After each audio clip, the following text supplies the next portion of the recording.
Hello and welcome to It's Not So Lonely at the Top podcast. This is a podcast for business leaders and business owners just like you. We're going to be sharing top tips on how to develop yourself personally and professionally. I'm going to be sharing updated podcasts on a regular basis, so please do make sure you subscribe, and I really hope you enjoy today's podcast. Hello and welcome to today's episode of It's Not So Lonely at the Top podcast. I am absolutely delighted to be joined by my coach, Bevis Moynan. I'm trying to think, I probably should have prepared better how to introduce you, but Bevis is actually my coach. I've been through my NLP breakthrough program with Bevis. He also trained me on my NLP master practitioner and master practitioner, my motivational map practitioner and my timeline therapy practitioner as well, and soon to become timeline therapy master practitioner as well, which will be coming up a bit later on. So that all sounds potentially like some gobbledygook to the listeners, and that's absolutely fine. But it's a list of stuff that gives you a bit of an insight into Bevis's NLP world. In fact, it's called neuro-linguistic programming. That's your thing, isn't it? Mm. And I'm going to offer for you to introduce yourself, probably in a much better way than I did. So Bevis, over to you. Are you able to introduce yourself for the listeners? Yeah, sure. So obviously Bevis got into coaching in this weird and wonderful personal development world kind of back in 2008 when I think I went on a one-day NLP first steps course. Thought, there's something into this. And then the chairman of my cricket club actually handed his notice in on a national sales management role because he'd been on an NLP practitioner course and had a bit of a light bulb moment and just changed career overnight. And the two things kind of came together for me, and I went, maybe there's something in this. I'd had no management training, no leadership training, and yet I was managing quite a large team at the time. So I just started learning, loved it. Never thought I'd ever coach anyone, thought life coaching, therapy and all this stuff was nonsense at the time, which makes me chuckle now. And then just had a huge breakthrough in 2010. And literally my life turned upside down. I came off my master practitioner course in 2010 almost feeling like an obligation that I had to use what I'd learned to help others. Okay. Never thought it would work. Nice. Played at it for the first year and went, I'm about to swear then, but geez, this is actually working. And fast forward 14 years, I guess all I've done over the last 14 years is everything I've used with coaching clients myself, I've learned how to train others in as well. Yeah, got you. Okay, cool. So really you've been on this journey thick end of 20 years, right? Well, yeah, I suppose so. I think from a personal development perspective, 2008 seems like a pivotal year. Okay. But financial crisis as well, interestingly. Yeah, it's a funny one, that, because I never really, I felt quite shielded for that for some weird reason. Okay. But then again, there was a sports side as well. I wanted to be a professional sportsman growing up. I had a county cricket trial I didn't turn up to when I was at Loughborough University because I didn't want to fail. And that was probably, actually, going back to 1999, that was probably the start of my personal development journey because there was some deep discomfort about that at the time. Yeah, okay. That I carried around with me. And when I shed that as part of my personal development journey and NLP training journey, that's when the direction of my life shifted at that point. Yeah. Okay, cool. And so if we were to ask you if you were to hold on to a title, do you hold on to a title? Have you got a title for what you are or who you are? It's difficult, isn't it, really? I mean, I think officially NLP trainer, motivational maps, senior practitioner, author, coach, speaker. So those are the things that I do. Obviously, we could go down a rabbit hole and talk about the fact it's not who I am. But yeah, those are the official titles. So, yeah. And interestingly, you didn't include. I don't think you included business owner, but there is a business owner in there as well, right? For sure. And I think it's.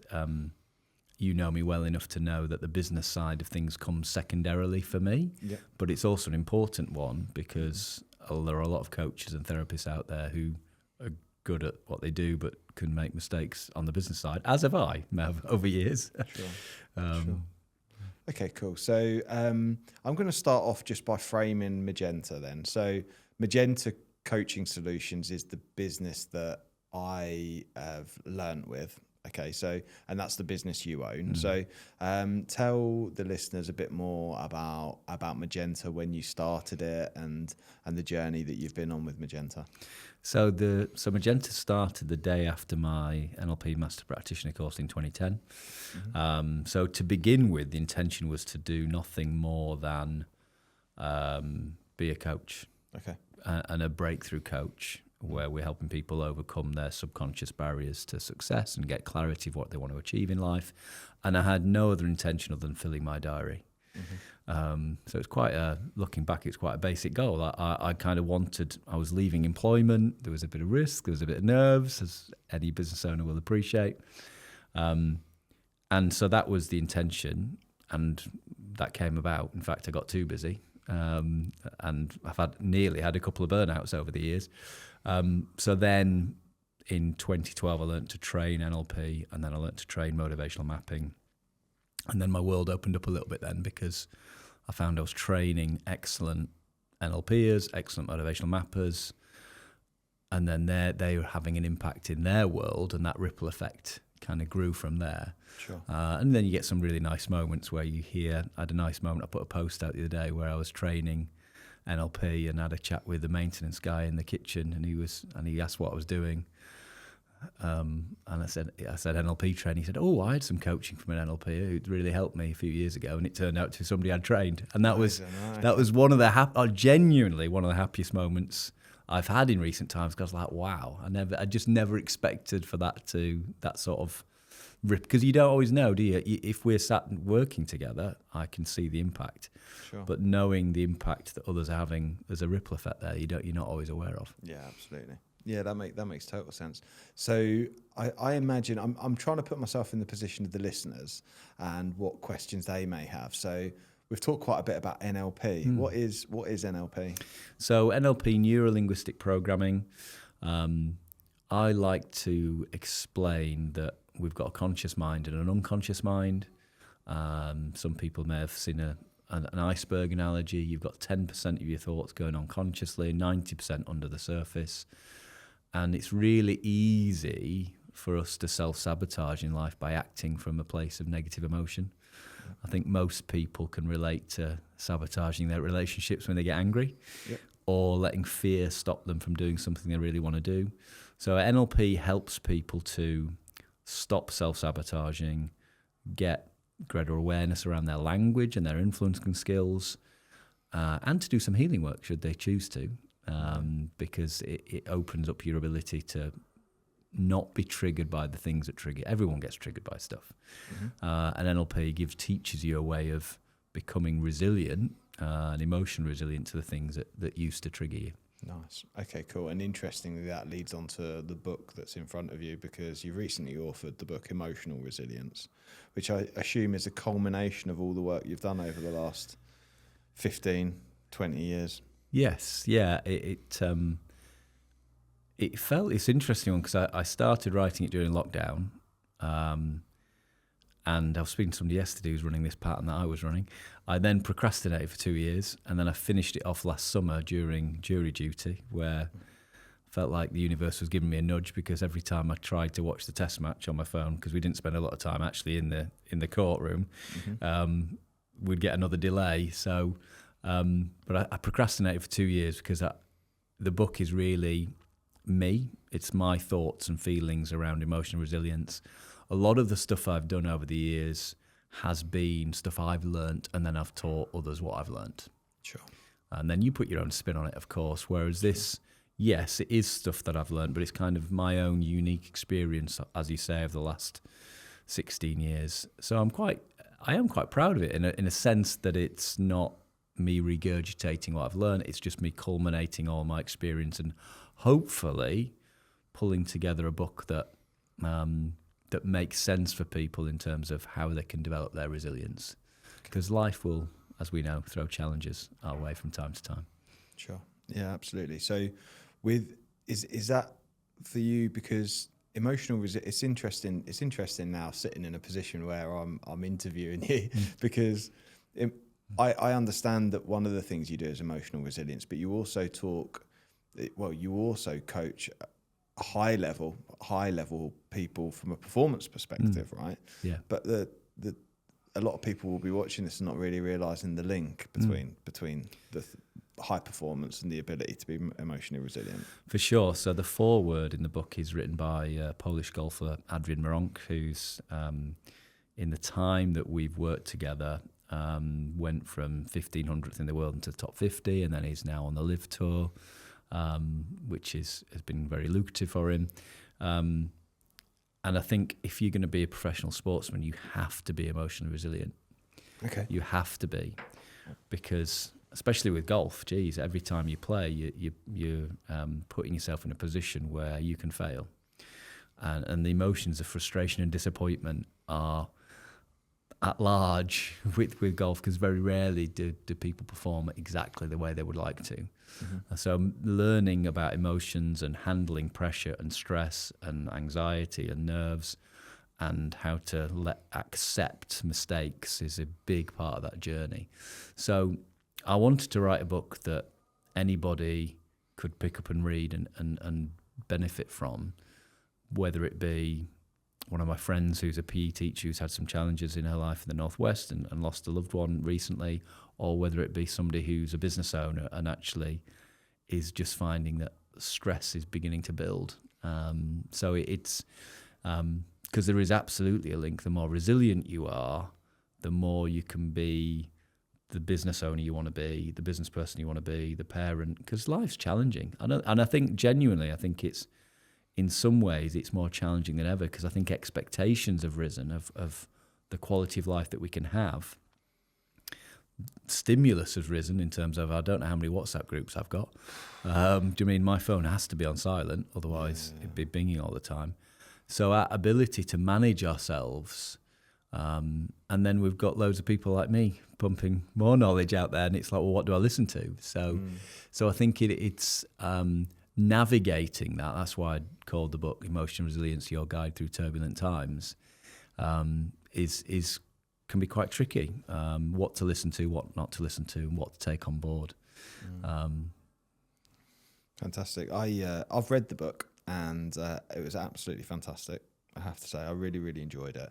And what I found was that the place I was in from an emotional resilience perspective at that time was a resilient place. So I've read it and gone, this is fantastic. And I know that it's going to be my first port of call as soon as something, I suppose the right way of putting it is catastrophic. As soon as something catastrophic happens, I feel very fortunate to be in a position speaking to you as an almost 40-year-old. And in reality, the closest people that I've lost to me is probably my grandparents, right? So I'm in a fairly unique spot as an almost 40-year-old where I've not suffered. I've suffered in, rather than from a loss perspective, I suppose, I've been divorced and those kinds of things. So there has been an element of loss, but certainly from a bereavement perspective, which is where a lot of people are really challenged from an emotional resilience perspective. And I know that this is a place where you came from as part of the creation of the book as well. For sure. And I think that's a really, really good point, because I'm not sure I would have written it without those experiences. So I started writing the book during lockdown, before my mum died, actually, but then the motivation to carry on grew through that experience. My mum died during lockdown 2020, got lung cancer and passed away very quickly. And there were some difficult times going up to see her in Yorkshire and not being able to go in, looking at it from a window and going, oh my gosh, you've lost 2 stone since I last saw you. That was tough. So that the motivation to want to support others, and then my dad passed away when I was finishing the book, during jury duty. Literally the weekend after we'd finished, he passed away, and the book was finished the following week, whilst I was writing a chapter on love. So it did feel, we were talking about Wayne Dwyer earlier, I did feel some synchronicity in terms of these things are challenging, but I wanted to share what I'd learned and how I'd been able to handle those situations to help others. And I got asked to do a talk for a corporate client in London on emotional resilience, where everybody got a book. And I did a little bit of intro, but I didn't want to be too heavy on what I shared, because I wanted to get out of people in the room what they wanted to learn.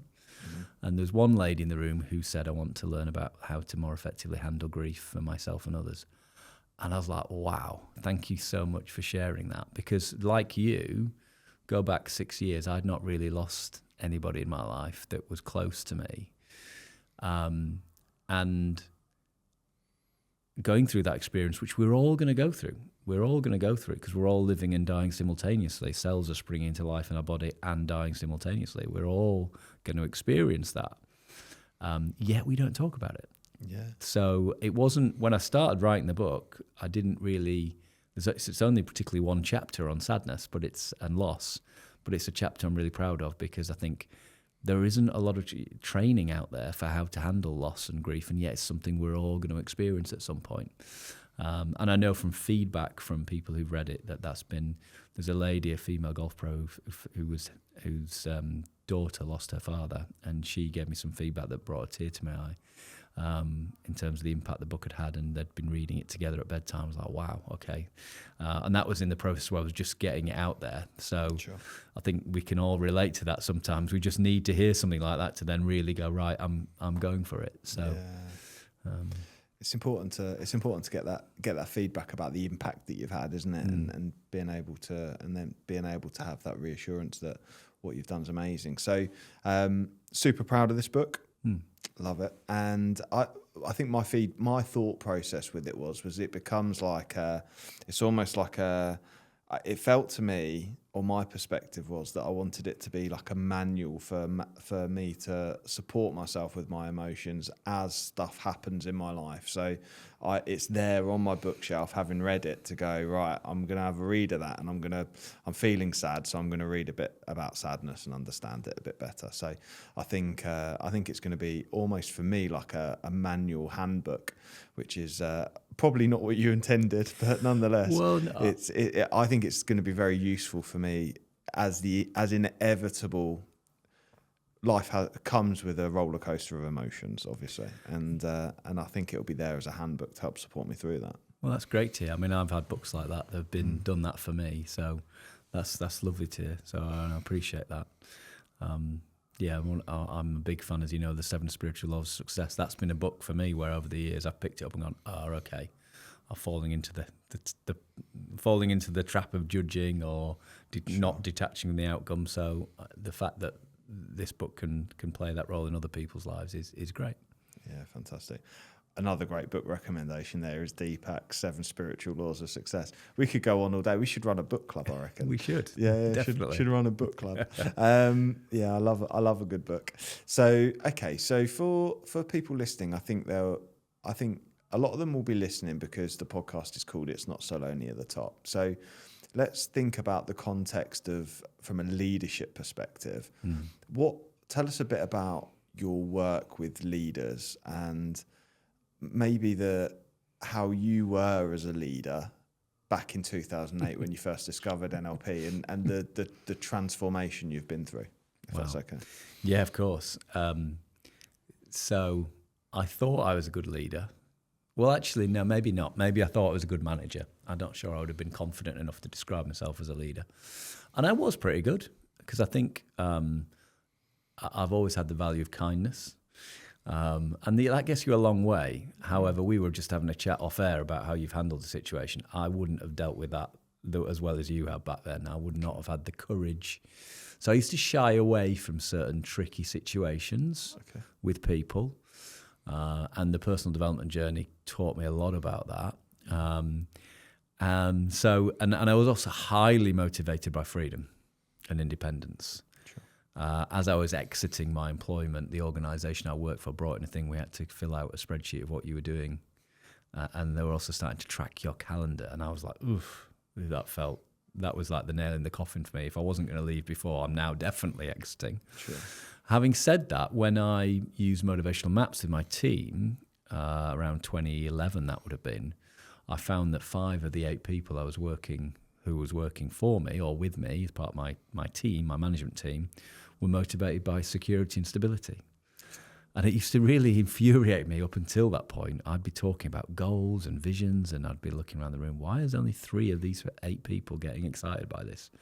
So it was a real light bulb moment for me to go, hang on a minute, I'm motivated by this, but I'm actually using entirely the wrong reward and management style and language for 5/8 of my management team. It's a good job my assistant manager was actually motivated by security, because he would reframe what I'd say, and then I'd see the other people go, oh yeah, no, I get it now.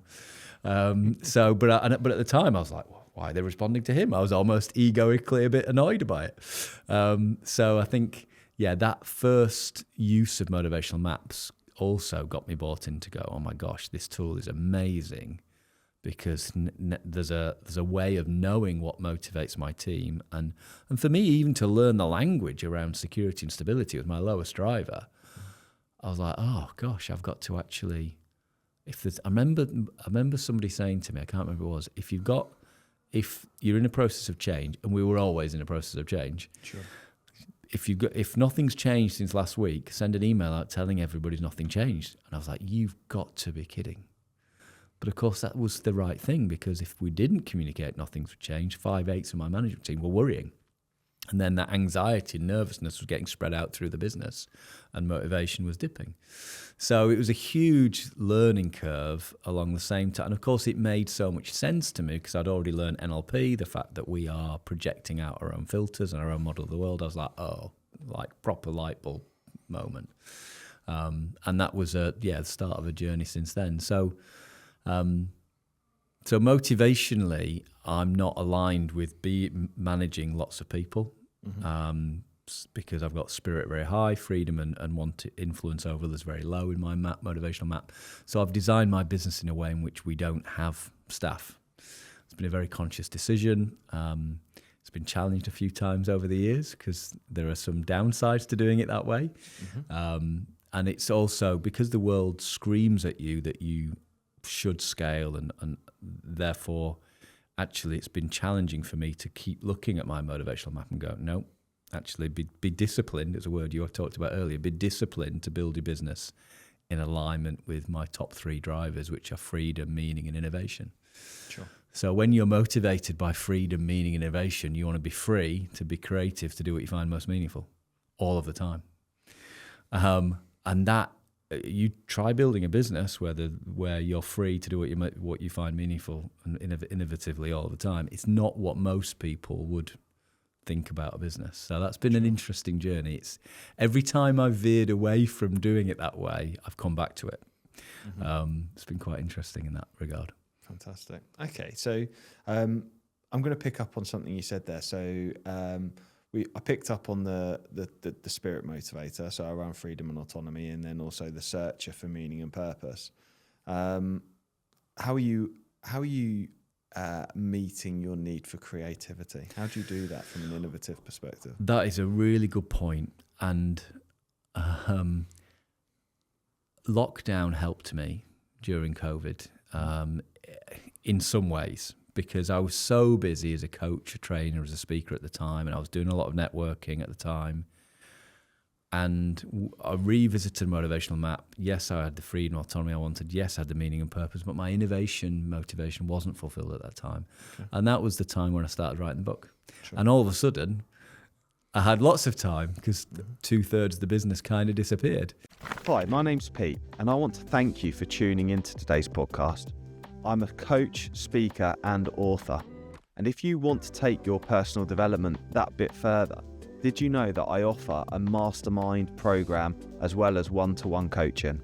If you're interested, please do reach out on peterushmer.com. And which had its own challenges, and then we innovatively moved, as everybody did, moved online.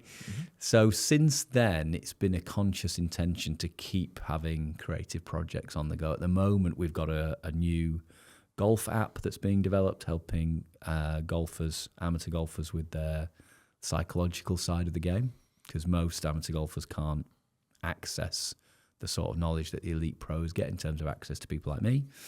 So I've basically kept coming up with innovative ideas, and interestingly, you then have to go, well, we can't do all of them, because that's the downside. Business owners could probably all relate to the person in the business who's always coming up with lots of new ideas. My wife sometimes looks at me and goes, really?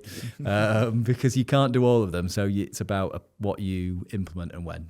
But it gives hopefully it comes across. It gives me energy having a creative project on the go. Sure.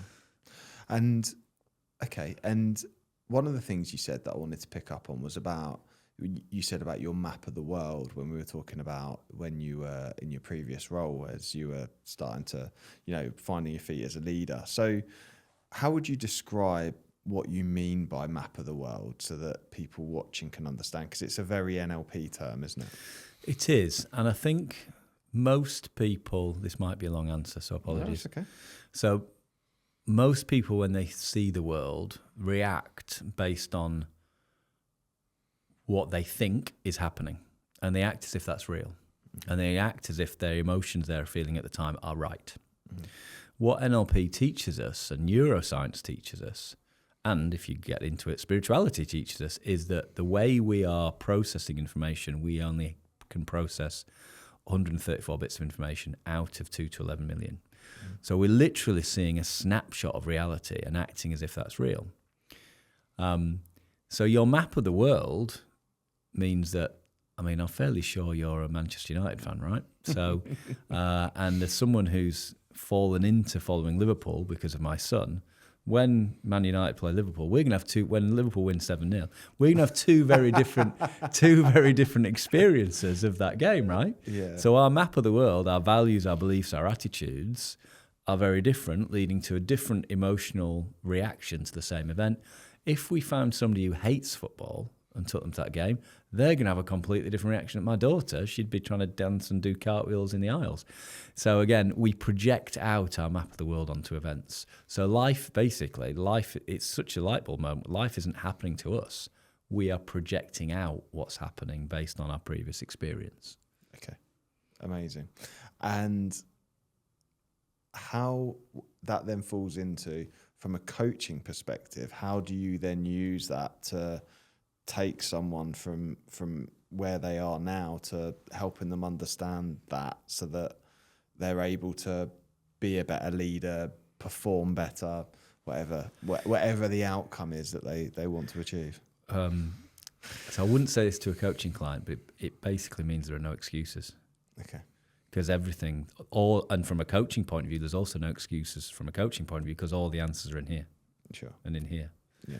So everything outside of us is a mirror of what's inside. Yeah. And that is, like I say, that's not what I would share on a first coaching session because that's really tough to swallow to begin with. But we gently take people on a journey where they take full responsibility for their life circumstances. Mm-hmm. And we also train therapists, and that's even a gentler journey to take to get to that place. It doesn't mean that we blame ourselves because that would be just adding extra emotion, but we take full responsibility because we realise we're projecting out what's inside. And if there's a challenge we're experiencing in life, we don't blame the challenge. We don't blame our wife or our son or our daughter or our ex-boss or our ex-wife. We look inside and go, actually, something's triggering a response in here that's making me feel uncomfortable. What is it to learn from that? Yeah. So it is a very different and I would say most coaching, personal development applications involve looking outside of us and tinkering with the external circumstances. Yep. And there's merit in that. But I believe, and I'm passionate about it, that there's more merit in working on our own emotional resilience and our own neurology so that the challenges can come along and we can cope with whatever they are. And we get that confidence to know that I can go into life and if something happens, I'll be okay. Yeah, amazing. And I think that's a real pivotal turning point for people once they realise that they essentially there are no excuses in that we are to everything that we choose to respond is in our control. And I think language is key because I agree, and I think control can really trigger people, the word, because stuff might happen, like my mum dying, or stuff might happen which isn't in your control, but how you react and respond is. Yeah. And that's like I say, it's some of what we're saying might challenge people right today. Listen, and I kind of hope it does because that curiosity can go, okay, well, there's something in that. I'm not sure I fully agree with that, but that's where the magic happens. Yeah, absolutely. And it is really interesting when you have that conversation because actually, if you're watching this and you're challenged by what we're saying, challenge us. Mm. Like, I'd be really interested to have that conversation and go, Pete, I think you're wrong and here's why. And I'd love to have that, because that then generates a great quality conversation as well, right? I'm happy to be challenged. I agree. Yeah, and that's that healthy debate, isn't it? We're not saying we're right. This is just our viewpoint, or certainly my viewpoint from what we've learned over the years. Makes absolute sense. And so one of the things we've not touched on yet is the link into motivation. So you've spent a long time obviously working on the emotional resilience book, but you've been really working for a long time with motivation and motivational mapping and that kind of thing. So are you able to tell the listeners a bit more about how you use motivational mapping and why it's important?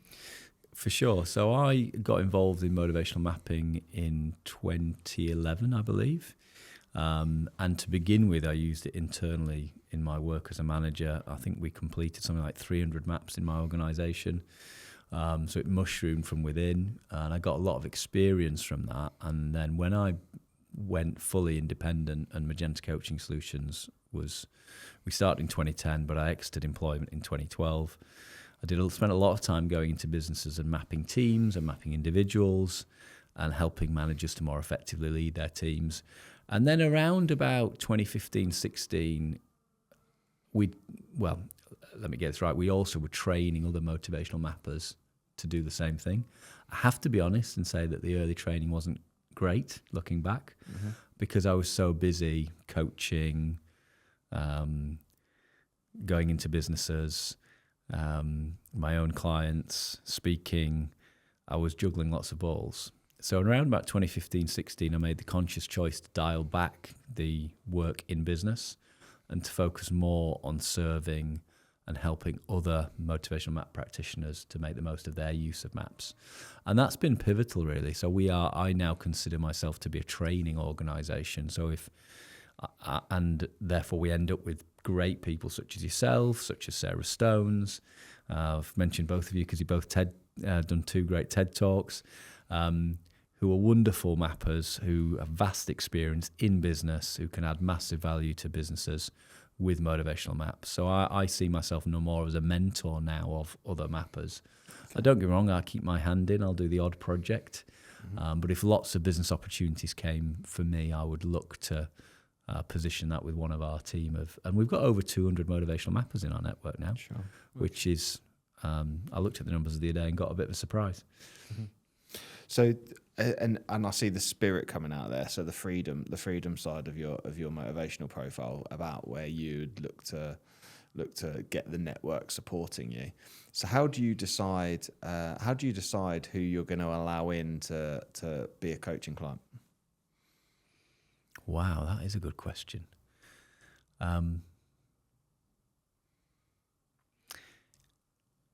There was a very fluffy answer that came to mind, so I'm just going to share. It doesn't feel like I do. I know that sounds really odd. And it's difficult to describe, really.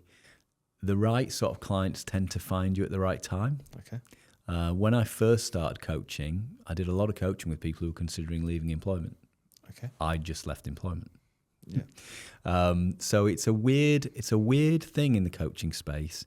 The right clients find you at the right time. Occasionally, so I obviously have been. I've been at around about 90% capacity with coaching clients for the last 13, 14 years. Yeah. But I've never felt like I had to ever turn anyone away because I was too busy. Right. Okay. Having said that, there is some practicalities to coaching, and my fees now are very different from what they were. So I tend to now work with elite golfers and business owners.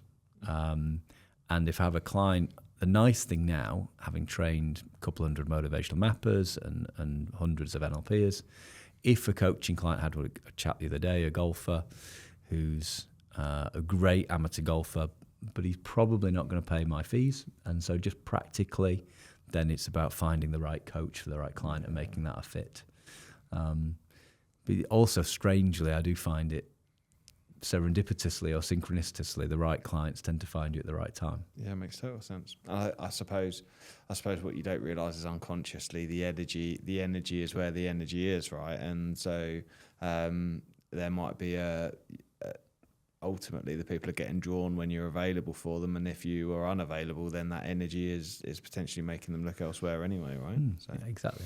Yeah, amazing. Okay, and so moving back onto I want to move back onto the book and spend a bit more time talking about the emotional resilience book, because I think it's a real focus certainly for you now and moving forward as well. What was the outcome you were hoping to achieve from writing the book? What was the purpose? It's an interesting one because to begin with, it was a very inward focus in that this was a creative project. Well, actually, that's not true. So it started off as a 9 webinar series online during COVID. Okay. So we did 9 webinars to help people manage themselves during COVID. And just by chance, those 9 webinars ended up all being on a different emotion. So we ended up having one that was about anger and frustration, one that was about sadness. I was going to say, I'm not sure I can think of 9 emotions, but maybe I'm a bit one-dimensional. Well, I mean, I may be exaggerating slightly, but it seemed that way. Yeah. Okay. So when we came back to writing it, we actually had a lot of content, obviously, in those 9 webinars. So the purpose really was to help people manage themselves through COVID, hence the title, Through Turbulent Times. I think that's just as relevant now as it was then. Yeah. Just look at global politics. So very turbulent. I think that is just the way of the world. I think the world is just turbulent. We're transitioning, aren't we, as a species, and each country is going through its own transition. We could talk about valuable thinking, but that could be a different podcast. So it was that was the original intention, was to help people navigate themselves through troubling times. The internal, more selfish driver was for me to have a creative project, and the purpose was nothing grander than that, really. Like I say, when those 2 bits of feedback from a friend of mine in the Northwest and Samantha about her daughter, that's what I was really after, is just to reach people at a time when they may need a bit of support or need some information or knowledge to support someone else. I was pleased to hear that there was a parent who read it and was then able to help their child navigate themselves through a difficult time losing a parent. So that's what it's about, and also for high performers to. Because I keep talking about this, I'm not a big fan of the word stress. Okay. Stress is just a bucket people put stuff in. But of course, stress isn't actually a thing. Stress is a culmination of an emotional response to a trigger. So I think people are feeling under stress. Actually, what is the trigger and what is the emotional response? So they're good starting points to ask yourself question when I'm feeling stressed. Well, what was the trigger and what's my emotional response?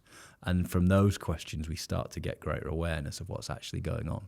Got you. Okay, so that's a really interesting concept. So stress is an emotional reaction to a trigger. Okay, so love that, by the way. So essentially, stress could be anger. It could be grief. It could be anxiety. It could be a whole range of different emotions, so to speak. Well, anxiety is fear, I suppose. So very interesting. And I imagine a lot of people would, part of their identity listening would be that they are stressed people, right? That they are stressed. So it's a fascinating way of turning it around, because ultimately most of the teaching around stress is that it's ultimately it's an emotional response, but also that it has a physical impact, which it does have. Stress does have a physical impact, because emotions do exist physically. Well, Can we explore that a little bit? Yeah. So we experience that cortisol stress response. If we were to sit here and do some belly breathing, in through the nose, out through the mouth, we'd notice DHEA, happy hormone, go up, cortisol, stress hormone go down, blood pressure go down, heart rate go down. And when people are stressed, they've got emotion in the system, whether it be frustration, irritation, annoyance, anger, sadness, guilt, combination of anxiety. And often high performers are living with a level of anxiety that they're not aware that they're carrying. Sure. What I mean by that is that I worked with an ultraman who had back pain, and it was because he was never present. When he was on his bike, he was never actually on his bike. He was always at the next checkpoint. And so there's a lot of talk about being present And I think stress and overwhelm are kind of buckets that we can look at for high performers. Well, what's actually in those buckets? What's going on? And being mindful, like you say, the physical reaction. So the back pain was because of stored emotion in the body. So pain can also be a signal that there's trapped emotion in the body. It's not something many people understand or appreciate. But back pain in particular and joint pain it's not always, but can be a signal of trapped emotion, especially if it's chronic pain and it's been there present for more than 3 or 4 months, because the healing cycle should be taking care of that. Sure. There are some exceptions to that, of course, but it's certainly worth an exploration for people if they're listening to this going, that could be me. Yeah, I find it really fascinating listening to you, because I literally went to a run that I had recently. So as you know, and many of the listeners who probably follow my activity on social media will see, I do a lot more running at the moment, and I've been really enjoying it. It's something that doesn't come naturally to me. I don't identify as a runner, interestingly, even though I've run several marathons and am preparing for a half marathon. I suppose because in my head I identify a runner with somebody who's actually good at it, and I don't identify myself as being good at it. I think you can let go of that. If you've done a marathon, respect. Which is interesting. But nonetheless, so I've set a goal which I need to, the goal I've set, I need to go through a process of change to achieve. Okay. So therefore it's challenging to help me change. And as part of that process, I'm doing a lot of practice. I'm doing a lot of training.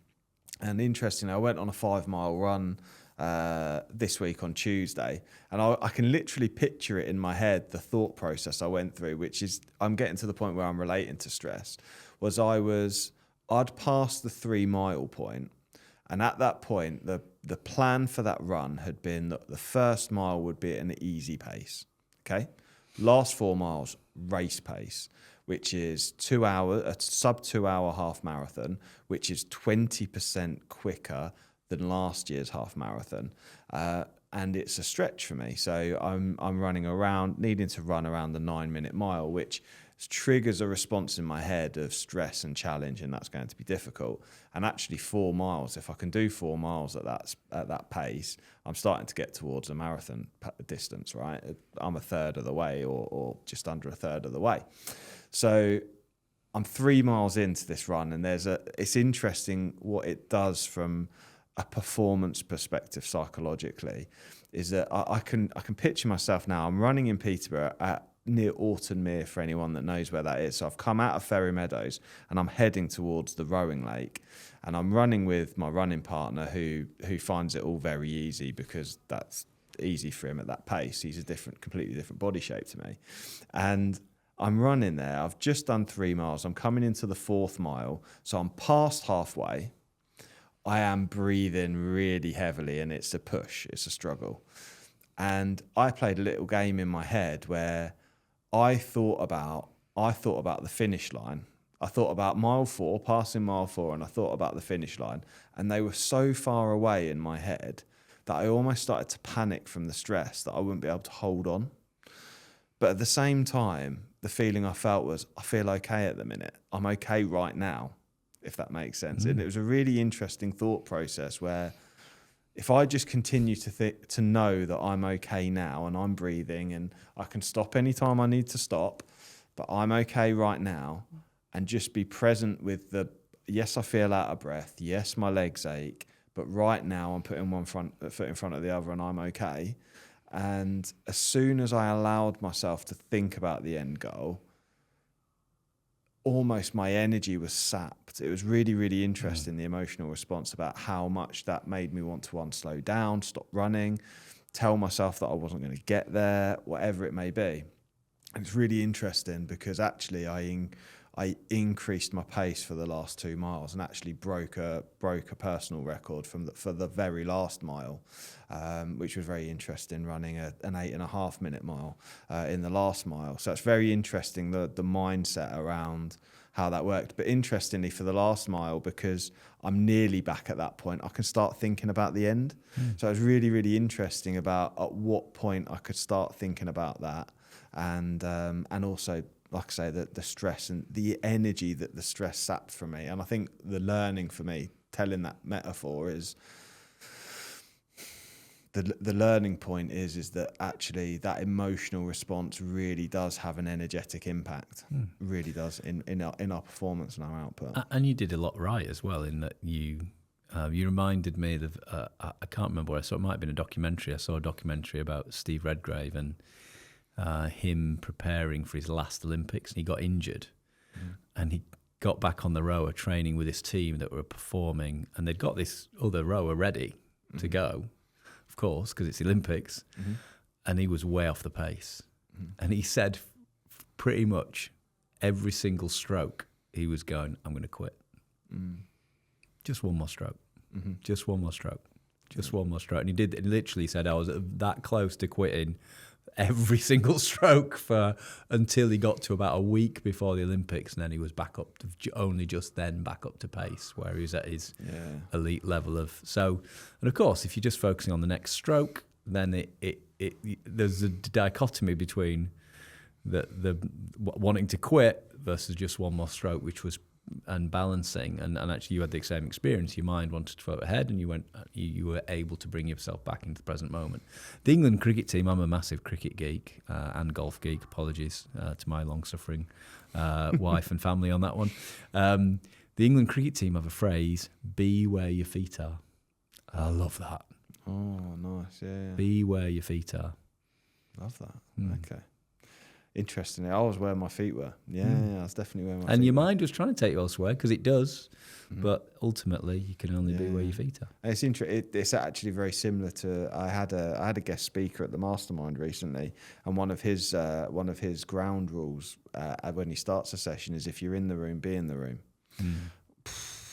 Yeah. I've got a group of people in there going, okay, I better put my phone away.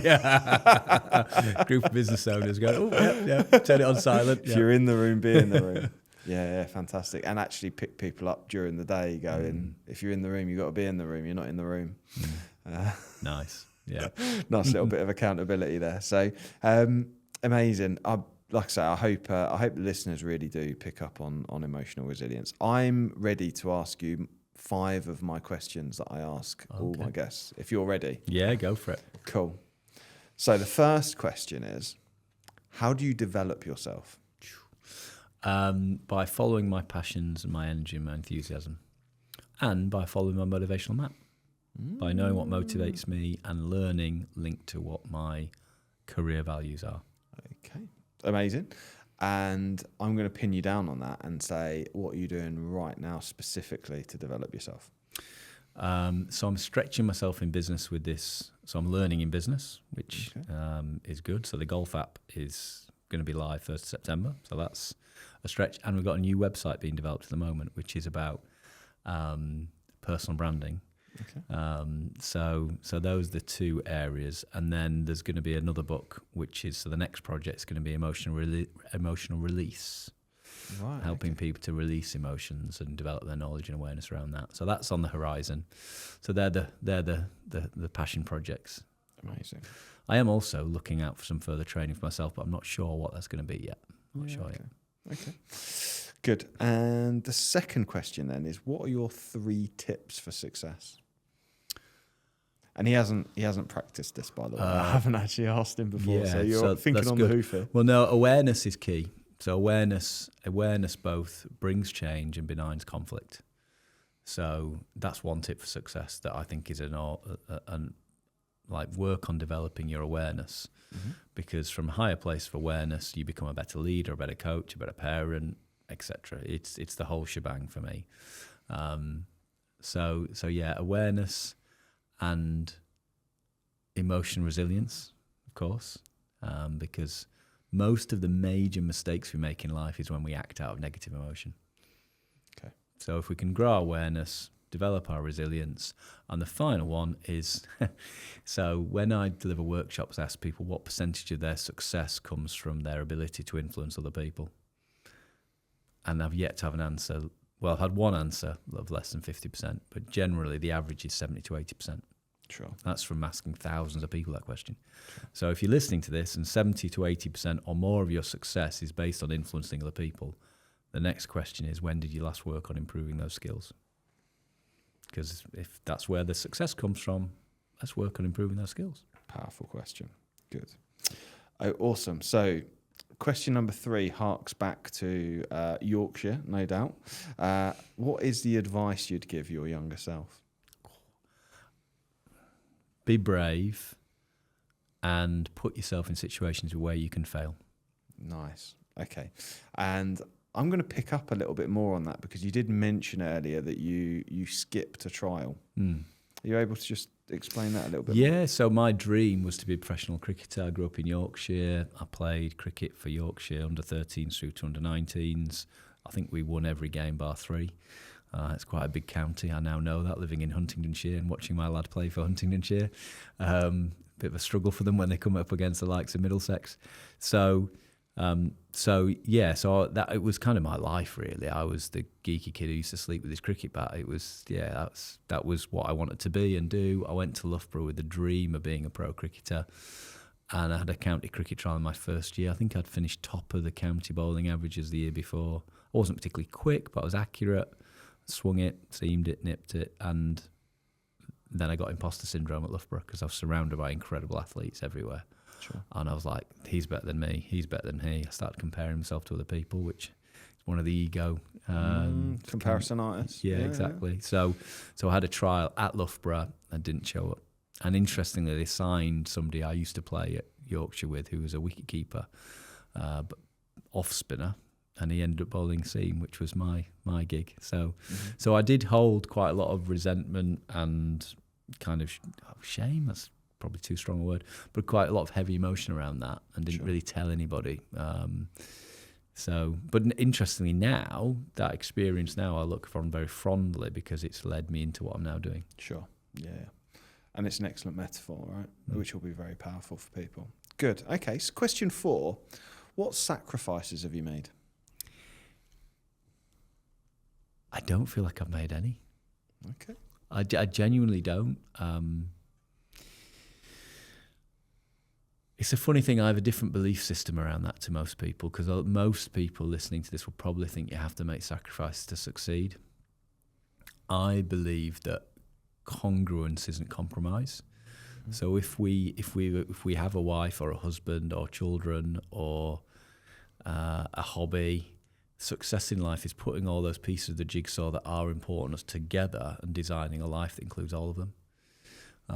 So for me, I've got a golf handicap of 5. I'd love it to be scratch, but I'm also a business owner, a parent. I'm starting to play cricket with my lad on a Saturday. I've got going to my daughter's dance shows. So that isn't a congruent goal, because it doesn't fit in with all the other areas of my life. So I've not really. It's a bit like, I also don't believe that. It's a very waffly answer. Apologies, Pete. No, I also don't believe that the likes of Steve Redgrave made sacrifices either. I think he just loved rowing. I might be wrong. He might say, I sacrificed this, and this. And maybe he would. But I just think he probably loved rowing. In the same way that the top footballers love playing football. They did make sacrifices of not going out on nights out and not... But that was a choice. It was a choice, and they chose to go, this is what I love. Fantastic. Thanks for your answer. I appreciate that. The final question. Discipline or motivation, which is most important to you? I'm going to cheat. I'm going to say motivation, because you could be disciplined, but if you're in the wrong forest, it's going to feel terrible. And ultimately, the purpose of achieving anything is to feel good. So we've got to be in the right forest. We've got to be in the right location. So follow what motivates you, and then when you're following what motivates you, be disciplined. And I see discipline as just doing what you say you're going to do. Okay. That's my barometer of discipline. Yeah, that makes sense. If you commit to something, you're saying you're going to do something, do it. Amazing. Very good. Bevis, it's been an absolute pleasure to have you on the podcast. Thank you very much for joining me. Thank you, mate. I've really, really enjoyed it. Yeah, really, really enjoyed it. Thank you very much. Thank you very much for listening. I really, really appreciate you taking the time to have a listen. I hope you've enjoyed it. I hope you've enjoyed listening to Bevis and the amazing insights. I hope that it's landed and resonated with you more than anything. And I hope that you are interested and look out for emotional resilience. Bevis is on LinkedIn, and I will share his LinkedIn link so that you can connect with him on there. I'll also attach the link for Emotional Resilience, the book, so that you can have a look at that if that interests you as well. Thank you very much for listening. Really appreciate you taking time out of your day to do so, and I really look forward to seeing you on the next podcast. Please do subscribe, and I'll see you on the next one. Thank you. Thank you for joining us on today's It's Not So Lonely at the Top podcast. We really hope you've enjoyed today's podcast. I'm absolutely delighted that you took the time to listen, and I really hope that you'll subscribe to ensure that you receive future episodes too. If you want to find out any more, please do search It's Not So Lonely at the Top podcast, and you'll find it on your favourite podcast app. Thank you.